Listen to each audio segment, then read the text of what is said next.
For several years, Air Force veteran Len Hershey has observed a pair of red-tailed hawks perching in his eucalyptus trees. But on Independence Day, Len found the male bird on the ground injured. My first instinct was, gosh, I hope I can get a hold of someone, because we do have, foxes and other animals out here, and if that bird can't fly, it could be in danger. So at 1:30 on the 4th of July, I called the Bird Rescue Center, and lo and behold, a woman answered the phone, and about a half an hour later, Brad Marsh came out and rescued the bird. Its mate was in a tree above me the whole time that we were getting the bird. This pair's been there for at least 6 or 7 years in the same tree, and they did not have a nest this year, but he's a pretty old guy, 15, so we probably want to take a break. But he's a beautiful bird, and we want to get him back out there. Just weeks after being diagnosed with spinal shock trauma, probably caused by impact from a car, the red-tailed hawk is starting to fly again. Creancing, a technique borrowed from falconry traditions, is part of the Bird Rescue Center's Raptor Rehabilitation Program. The red-tailed hawk is tethered to a creance line for short test flights. Specialists carefully observe each flight in order to assess the bird's recovery. For 4 decades, the Bird Rescue Center of Sonoma County has specialized in the rescue, treatment, and release of injured, orphaned, and ill wild birds.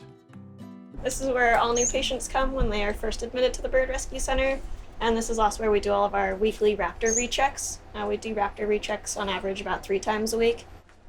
This young red-shouldered hawk was also hit by a car. To be able to see under their feathers, since their feathers are waterproof, we'll use rubbing alcohol. It just helps actually dampen the feathers so that we can see down to the skin line. Luckily it's nice and hot today, so when it evaporates, he shouldn't be too upset. Looking down his chest though, you can see there's clearly some trauma. This is normal tissue color up here, and just like in humans, this heavy dark is heavy bruising on this little guy.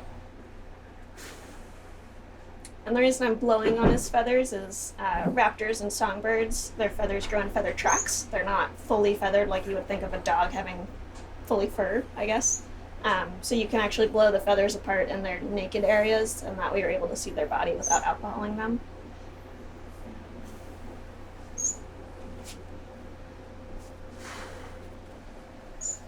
Feeling both legs, again, to feel for fractures as well as range of motion. Make sure all the joints are in order.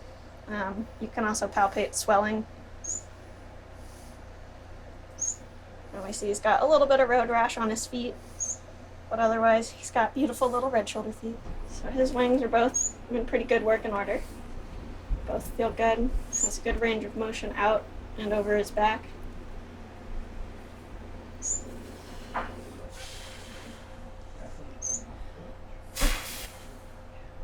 This fledgling western screech owl fell from his nest cavity and was injured by a cat. The hospital treats some 3,000 birds a year, which are rescued from all over Northern California. So with all birds, they should be able to hyperextend at their wrist, so this would be a full extension. A healthy wing should be able to do this. They can also go up over their back like that. This is a young acorn woodpecker. He just came in from Willits, California, so we just had a long drive down here.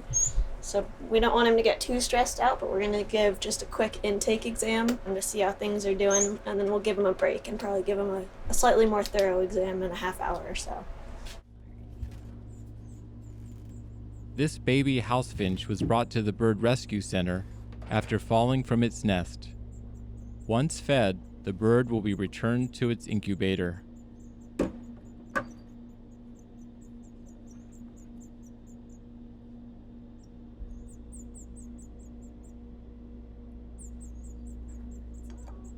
The Bird Rescue Center is currently fundraising to build a new facility to better accommodate the diverse array of birds it cares for and treats.